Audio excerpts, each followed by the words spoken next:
Muy bien, 6:31 de la mañana, gracias por la sintonía. Tenemos ya una interesante visualización de nuestra audiencia a través de nuestra transmisión digital, tanto en Facebook Live cuanto en nuestro canal de YouTube de Sonorama TV.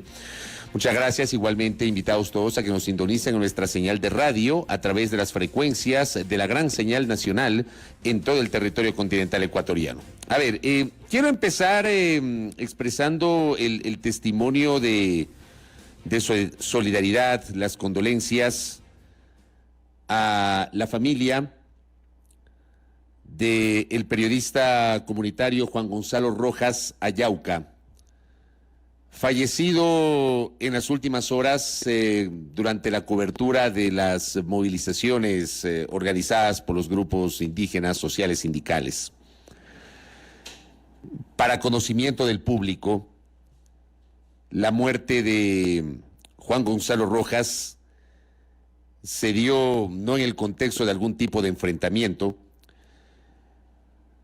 Diario El Comercio publicaba justamente que el colega de 67 años de edad, un colega con una trayectoria importante en el ámbito justamente de la comunicación comunitaria, laboraba para el medio comunitario TV MIC, es decir, el canal de televisión comunitaria del Movimiento Indígena y Campesino de Cotopaxi. El deceso del comunicador ocurrió cuando cayó de un vehículo en movimiento mientras realizaba la cobertura periodística. Por las movilizaciones en la parroquia de Toacaso, donde no había presencia policial ni militar, esa es la información oficial. El comunicador fue trasladado hasta un centro de salud sin signos vitales después de que el ECU 911 coordinara la emergencia tras recibir la alerta cerca del mediodía de ayer. El parte médico, según la gobernación de Cotopaxi, determinó que la causa de la muerte fue un traumatismo cráneoencefálico grave. Gonzalo no registraba ya signos de agresión física, información confirmada justamente por sus compañeros. La Confederación de Nacionalidades Indígenas de la Amazonía, CONFENIAE, emitió una nota de condolencia justamente por la muerte de Juan Gonzalo Rojas. La CONAI igualmente emitió sus sentidas condolencias ante el fallecimiento de Rojas, quien fue presidente del Movimiento Indígena de Cotopaxi, dirigente de la Casa Campesina y del Jatum del Cabildo de Pujilí. Y otros sectores también se pronunciaron frente a este hecho, ¿no?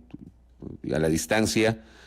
Tenemos audiencia a través de 103.7 FM Estéreo en la provincia de Cotopaxi, nuestra frecuencia. Enviamos un abrazo solidario a su familia, a su entorno, mucha fuerza. Y termina siendo una de las consecuencias lamentables que nos dejan las movilizaciones de los últimos 2 días. Movilizaciones que cada quien tendrá el legítimo derecho de evaluarlas, pero claro, lo que está ocurriendo en estas horas es un reflejo de lo que somos como sociedad. Como sociedad de verdad estamos en la lona. Perdón que utilice este término, pero estamos en la lona. Es un momento tan complejo, con un país tan polarizado, con gente que no entiende a veces la naturaleza de la opinión ajena. La crítica es absolutamente legítima, por cierto. Hay que saber, entender y leer esa crítica. Hoy amanecemos con un grupo de tuiteros, me imagino que son tuiteros de bien, algunos de ellos seguramente desde la comodidad de su teclado, que están promoviendo que la gente no vaya a determinadas provincias durante el feriado. Y no lo hacen por un tema de seguridad. Claro, alguna gente dice, no, es que el escribir eso es por seguridad. No lo hacen por seguridad. Lo hacen porque quieren castigar a los sectores productivos, a los sectores económicos, a los sectores turísticos, a los mismos ciudadanos y ciudadanas de Cotopaxi y de Imbabura, porque es contra esas provincias que se ha dirigido esta corriente de ciertos tuiteros, entre comillas, de bien, que plantean que no visiten esas provincias en el feriado. Que no las visiten porque, claro, en esas provincias fue donde se sintió con mayor fuerza el curso de las movilizaciones y de las protestas de las últimas horas. Yo les pregunto a ustedes si esta es la sociedad que queremos.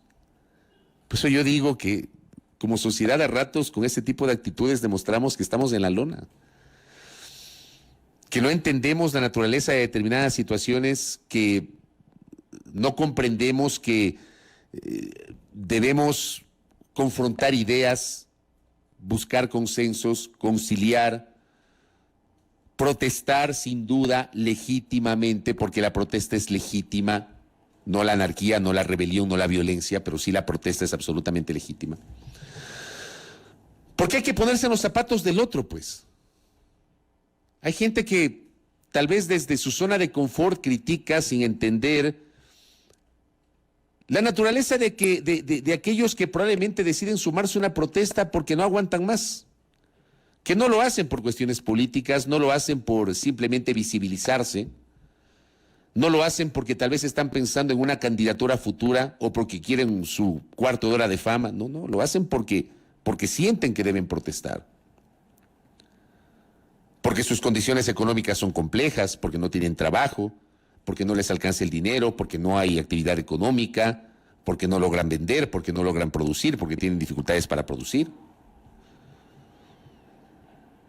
Entonces hay que sopesar las cosas, hay que guardar el sentido de las proporciones, hay que entender y no hay que generalizar.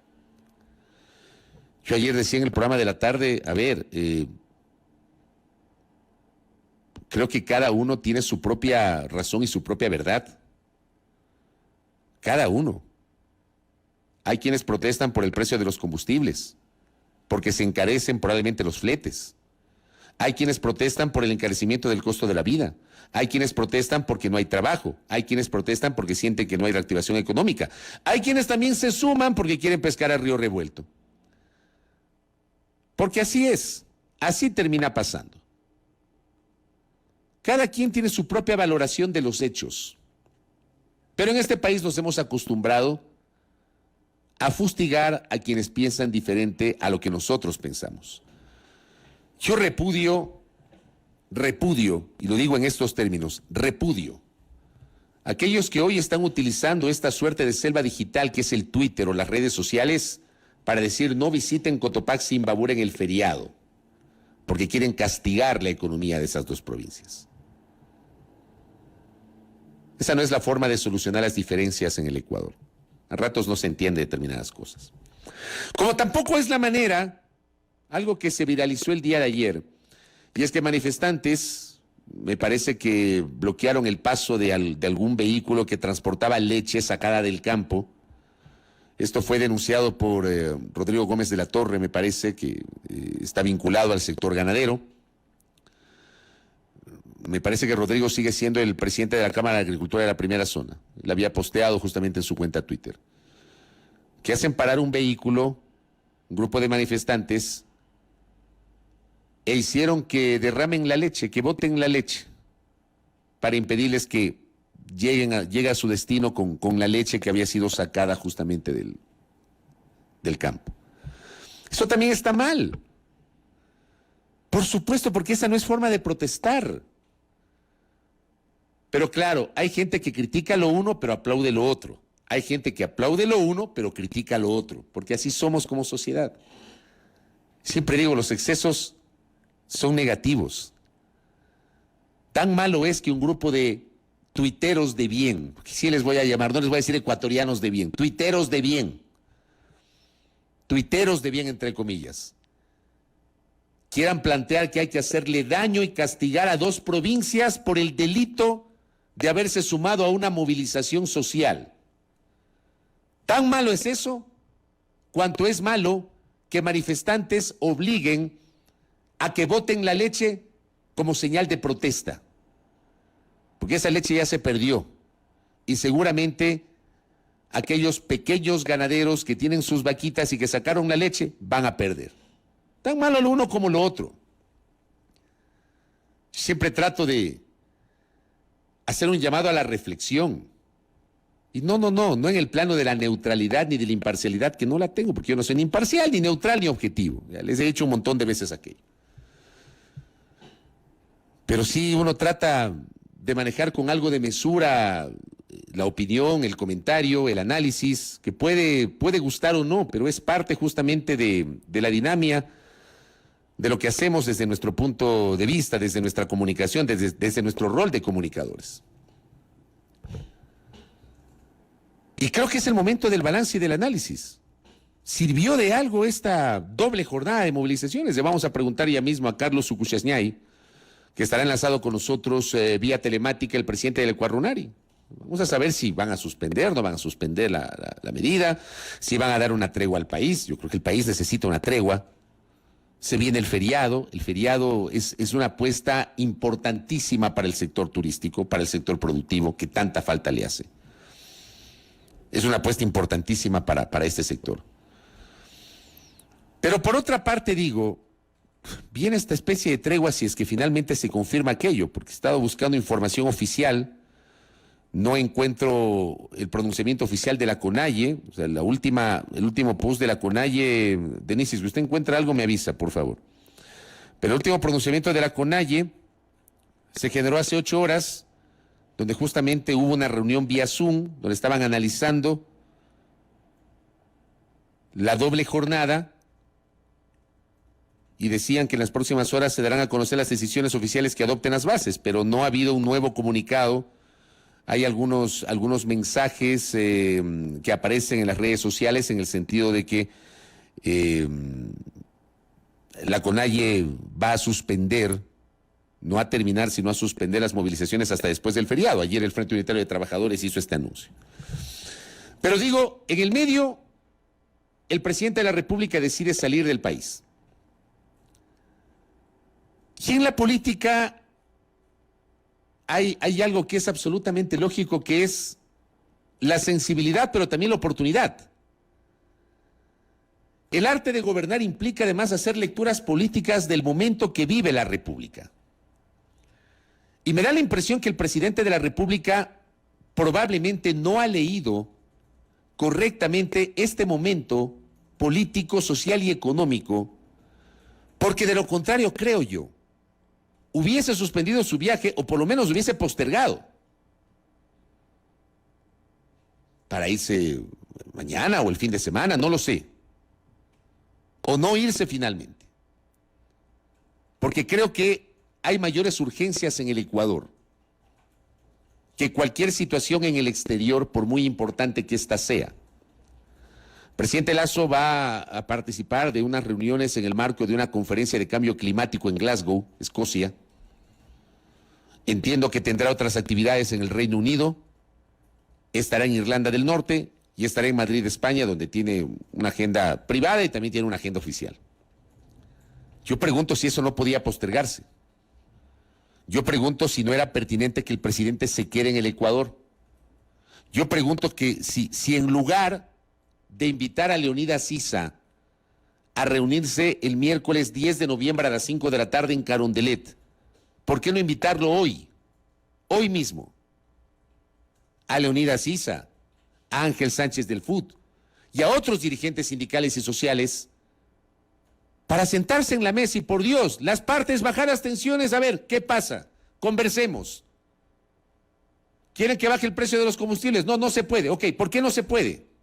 Si es que esa es la figura. ¿Qué otras alternativas vemos? Buscando justamente opciones. Eso debió haber ocurrido hoy. O por lo menos ayer. Pero convocan a Issa a una reunión para el 10 de noviembre. Estamos lejos de esa fecha, ¿no?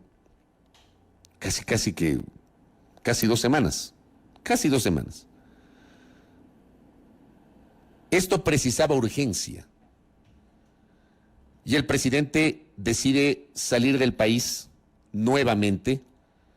Creo que esto también invita a la reflexión. Mi querido amigo Andrés Reliche me pasaba este dato que es interesante, ¿no? 6 viajes internacionales ha tenido el presidente Lasso en 5 meses. Habrá que evaluar la calidad de esos viajes internacionales. O sea, tampoco hay que decir que todo viaje internacional de un mandatario es malo. Hay que evaluar la calidad de los viajes internacionales. ¿Cuáles son los resultados que genera esos viajes internacionales? Pero este viaje en particular, yo sí creo que el presidente bien pudo haberlo suspendido o postergado. Porque aquí en el Ecuador hay urgencias en este momento. Hay urgencias. Las urgencias están atadas a buscar soluciones a las protestas que al momento mantienen en suspenso la situación económica y productiva de la República. Me parece que amanecemos con alguna información sobre protestas en el centro. Quiero ver esto que me pareció leer ahí medio.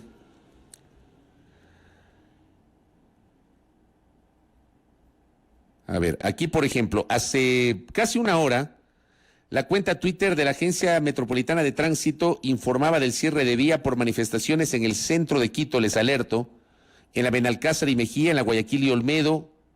Cierres todos los carriles, dice que personal operativo gestiona la movilidad. Esto se posteó hace casi una hora, hace 56 minutos. Amanecimos con manifestaciones en el centro, según la cuenta Twitter de la Agencia Metropolitana de Tránsito. Por esto, y porque no sabemos qué va a pasar el día de hoy o el día de mañana, y porque durante 2 días hubo protestas en carreteras, y hay demandas sociales que hay que atender. Por eso, yo sí creo que es inoportuno que el presidente de la República se vaya del país. El presidente de la República debió el día de hoy, si no fue anteayer ni ayer, el día de hoy debió haber buscado acercar a los líderes de las organizaciones sociales para tratar de dialogar. Y es otra cosa, digamos, si Lasso convocaba hoy a una reunión, otra cosa es que Issa no vaya, esa ya es otra cosa. O que no vaya la gente del FUT, esa ya es otra cosa. Pero en lugar de invitarle para el 10 de noviembre, tenía que invitarle para hoy. Si Issa no acepta, bueno, ya es problema de Issa. Pero yo sí creo que hubiese sido un gesto muy importante, políticamente hablando, del presidente de la República, el buscar acercar posiciones. Hasta para decirles, señores, no puedo bajar el precio de la gasolina. Busquemos otras alternativas. Sentémonos a conversar. Pero la intransigencia de las partes, del gobierno, de los grupos sociales que están manifestándose, la intransigencia no nos lleva a ningún lado. La intransigencia lo único que provoca es que este país se vaya al abismo. La intransigencia lo que provoca es enfrentamientos entre ecuatorianos. La intransigencia lo que provoca es que aparezcan estos tuiteros de bien que pretenden hacer daño a 2 provincias muy productivas del Ecuador. Porque como les cae mal, porque ahí se generaron las protestas, les caen mal esas provincias. ¿Ya? ¿Qué me dice contertulio? Interesante también esta reflexión. La estrategia le dio resultado, decreta feriado de 5 días, sabiendo lo que se venía, con eso congela, el viaje le ayuda, invita a dialogar y les marca la cancha. Y ayer, por ejemplo, anoche, compartí un Twitter Space con 4 expositores, estuvo muy interesante desde el punto de vista político. Estuve con Mauro Andino Espinosa, con Santiago Cahuasquí, con Rebeca Morla, con Paulina Bercutere, haciendo un análisis justamente de la situación política que enfrenta el país. Y claro, uno se pone a reflexionar, y esta fue parte de las preguntas que les plantearon los expositores.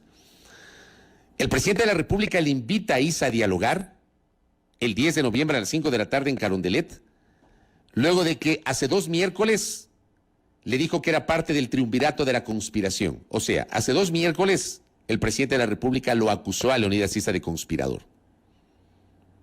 Le dijo que era conspirador. Y lo puso en el mismo saco con Correa y con Nebot. Y habló de este triunvirato de la conspiración.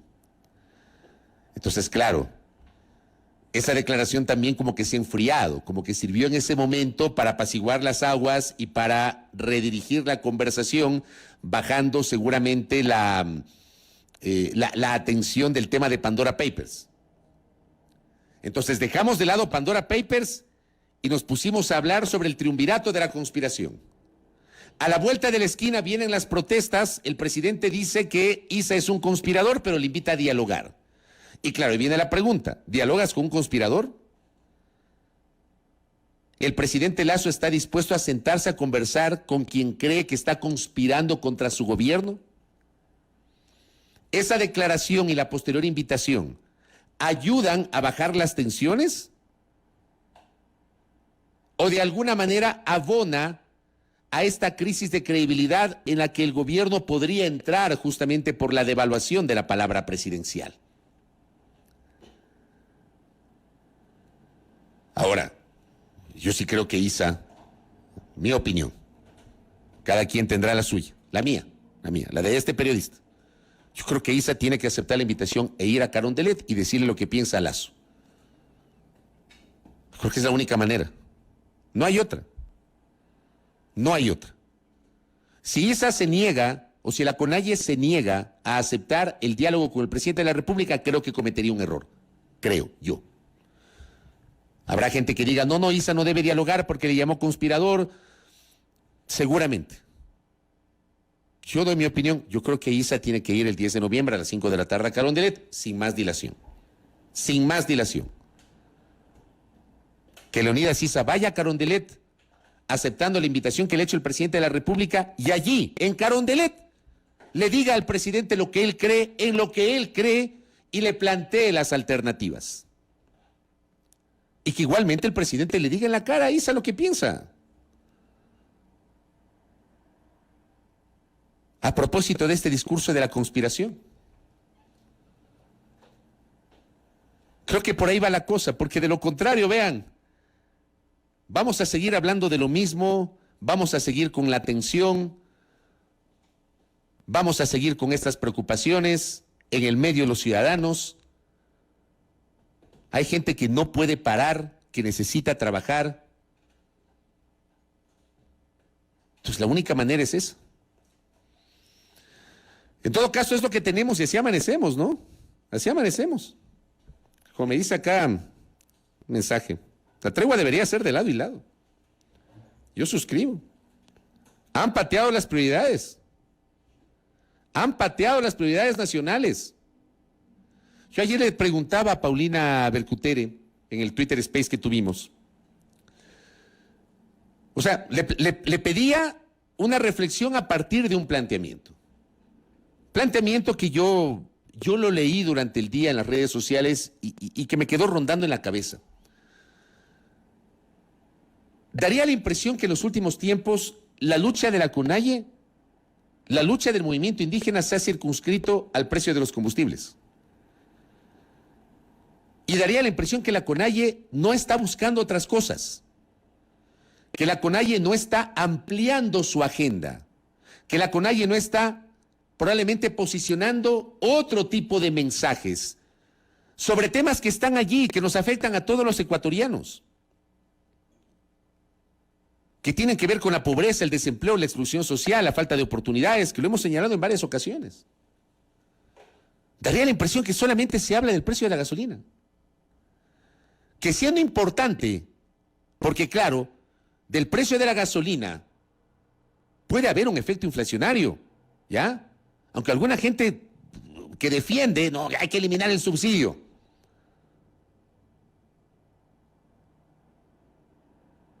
Pero hay que eliminar el subsidio buscando además medidas compensatorias o focalizando ese subsidio. Porque como yo les decía en esta semana, hasta que Estados Unidos subsidian, pues, para los que hablan justamente de la economía, haciendo esta odiosa comparación entre Ecuador y Estados Unidos, donde no hay equivalencias. Uno no puede comparar la economía de Estados Unidos con la economía ecuatoriana. Ni siquiera se puede comparar la economía ecuatoriana con la economía de nuestros vecinos, porque nuestros vecinos tienen moneda propia y nosotros tenemos el dólar. No hay punto de comparación. Pero incluso los Estados Unidos subsidia su agricultura, subsidia a sus ganaderos, subsidia sus productos cárnicos. El subsidio no es malo ni bueno per se. El subsidio tiene que servir para el que menos tiene. Y sí, el subsidio a los combustibles no puede ser general, lo vengo sosteniendo desde octubre del 2019. 2 años lo vengo diciendo. 2 años. Pero no puedes eliminar el subsidio a todo el mundo. Hay que subsidiar a los que más lo necesitan. Y durante 4 meses el gobierno estuvo sentado con los transportistas, supuestamente analizando fórmulas de focalización. Y a la vuelta de la esquina, todas esas conversaciones desembocaron en un nuevo aumento en menos de 10 días, en 11 días, Un nuevo aumento del precio de los combustibles y de allí esto que le llaman congelamiento, que fue la suspensión de la revisión mensual del precio de los combustibles. Y ya no se habla de focalización, ya no hablan de focalización. Presidente Lasso ya no habla de focalización. Los transportistas ya no hablan de focalización, ahora los transportistas hablan de compensaciones. Ya ayer hubo, hablando de compensaciones, una muy desafortunada declaración de un dirigente de la transportación. Una declaración que no abona, primero a la verdad, a la realidad y además a la paz social. Señalando que el 15 de noviembre ya van a subir los pasajes a 50 centavos. ¿Saben lo irresponsable de esa declaración? Porque además no es cierto. Porque además el gobierno no puede disponer que aumenten los precios de los pasajes urbanos. Porque esa es competencia municipal. Cada municipio tiene la competencia de regular las tarifas de transporte urbano. Por eso es que en Quito, a diferencia de otras ciudades, en Quito durante más tiempo se ha mantenido la tarifa en 25 centavos. Por eso es que algunas de las compañías o cooperativas ya lograron la autorización de la municipalidad para subir a 35 centavos. Recién. La mayoría sigue manejando los 25 centavos. Y por eso recién el transporte municipal desde la próxima semana ya va a cobrar 35 centavos en lugar de 25. Recién.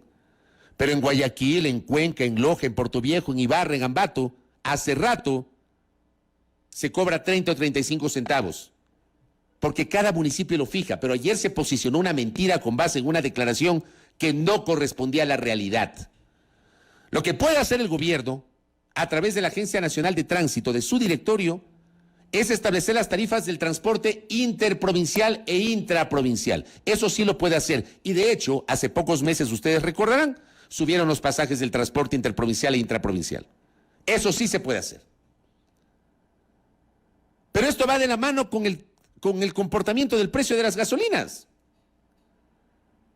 O sea, hay que hablar de la focalización, por supuesto. Vuelvo a citar a Pablo Lucio Paredes, que le dijo a Belkis el día lunes: ¿por qué es tan difícil hablar de focalización en este país con los adelantos de la tecnología? Ya se olvidaron de la focalización. Ahora hablamos de otras cosas. Y sí, como dice el contertulio, una de las principales preocupaciones que tenemos los ecuatorianos son las deudas. ¿Quién no tiene deudas? Unos tal vez tienen menos complejidades para pagarlas, otros tienen enormes complejidades para pagarlas. ¿Cómo pagas una deuda si no tienes trabajo? Si no tienes una remuneración, si no generas actividad productiva. Esa es la principal preocupación. Entonces el gobierno y las organizaciones sociales y la asamblea se han olvidado de atacar estos problemas, la génesis de los problemas sociales, querida audiencia. Yo sí creo que hay que ponernos serios. Yo siento que a ratos no nos ponemos serios. Ni nuestra clase dirigente, ni nosotros como sociedad. Y nos quedamos en la periferia, tuiteros de bien, de pedir: no vayan a Cotopaxi, no vayan a Cotopaxi, no vayan a Imbabura. Genios, queriendo hacer daño a dos provincias sin entender la naturaleza muchas veces de la protesta y sin entender que por ahí no va la cosa. Yo quiero plantearles esa reflexión, querida audiencia, quiero plantearles esa reflexión. Y bueno, esta tregua que creo que estamos entrando por el feriado sirva para bajar un poquito las tensiones. Yo insisto, si a mí me preguntan, es la opinión de quienes hablan, mi opinión, yo creo que es inoportuno el viaje del presidente de la República. Tendrá sus lecturas políticas. Yo creo que el presidente debía suspender el viaje. Es un error político, otro error político del presidente Guillermo Lasso, el salir del país en estos días. Pero ya está. Veamos qué pasa el 10 de noviembre. Por cierto, hasta ahora no tenemos certeza de cuándo van a enviar la reforma tributaria a la Asamblea. Dijeron que el martes, dijeron que hoy, llegamos al jueves y no sabemos. ¿Qué tal, no? Mi pana Edison Sánchez dice: nosotros íbamos en bici al Quilotoa, pero lleve, pues. Pero usted va en bici, Edison, desde aquí hasta el Quilotoa en bici o llega a la Tacunga y de ahí se sube al Quilotoa. Pero ¿por qué no dice? Nosotros sí vamos a Cotopaxi, dice. El Team TPC-10, civilistas, vamos a la provincia de Cotopaxi. Ojalá no les dé urticaria a los tuteros de bien. Todos en bici, dice. Que así tiene que ser, pues. Pero llaman a que no vayan a consumir en Imbabura ni vayan a consumir en Cotopaxi, como que esa fuera la gran solución. Por el amor de Dios. Horroroso. Mi buen amigo y colega Néstor Aguilera me escribe, en medio de este escenario, buena parte de la discusión se ha centrado sobre el Ejecutivo y la CONAIE. La Asamblea también es un actor importante para el futuro del país, de acuerdo, con una presidenta que ha sido cuestionada por algunos sectores, que venía tambaleando, sin vicepresidente durante 2 semanas. Entiendo que hoy consta en la agenda, los números dan aparentemente para que la Izquierda Democrática, a través de Yesenia Guamaní, sea elegida el día de hoy segunda vicepresidenta de la Asamblea Nacional. Dice, están calladitos, pero no dicen nada o dicen poco frente a los grandes temas. Lo dije ayer, maestro Néstor. Ayer, por ejemplo, mencionaba si era más importante enjuiciar políticamente a René Ortiz, que ya no estaba en el cargo, o generar un pronunciamiento con base en un análisis sobre la situación política, social y económica que enfrenta la República. Lo mencioné el día de ayer, casi sintonizados con el querido Néstor Aguilera. Así llegamos este jueves, querida audiencia. Mañana cerraremos esta semana. Veamos qué nos depara este día. Voy a actualizar la información de la cuenta de la Agencia de Tránsito, la Agencia Metropolitana de Tránsito, a ver si hay algo más. Bueno, hace media hora hubo un siniestro de tránsito en la Napo, por si acaso, para los amigos del sur. En la Napo y Tío Cajas, carril izquierdo y exclusivo está cerrado. Y obviamente no tenemos actualización sobre las manifestaciones que la propia AMT reportó hace 1 hora en el centro, en la Benalcázar y Mejía, Guayaquil y Olmedo. Así llegamos a esta jornada. Voy a la pausa. Al retornar estaremos ya hablando con Carlos Sucusiasñay. Vamos a ver qué mismo va a hacer la CONAIE y la Cuarronari. Les invito a que permanezcan en nuestra sintonía para saber justamente qué va a pasar. Pero antes, por favor, ¿dónde están mis cangrejos? Por Dios. Este fin de semana hay que consumir cangrejitos. ¿Qué les parece? A José Capitán Cangrejo, el Capitán Cangrejo, por favor, que los espere sus 5 locales en San Rafael, Floresta, Huanhuiltagua, Cumbayá y La Luz. El de Huanhuiltagua no conozco. Yo conozco el de la Floresta y el de La Luz. Pero ahí tiene 5 posibilidades con José el Capitán Cangrejo para que ustedes se peguen esos cangrejitos, los carapachos rellenos, el arroz con camarón, el arroz con concha, el arroz marinero, con una cervecita, y que puedan disfrutar justamente este feriado. Bajemos las tensiones, peguémonos unos cangrejitos con José el Capitán Cangrejo. Pausa y volvemos. Primera plana. Todas las noticias, todas las voces.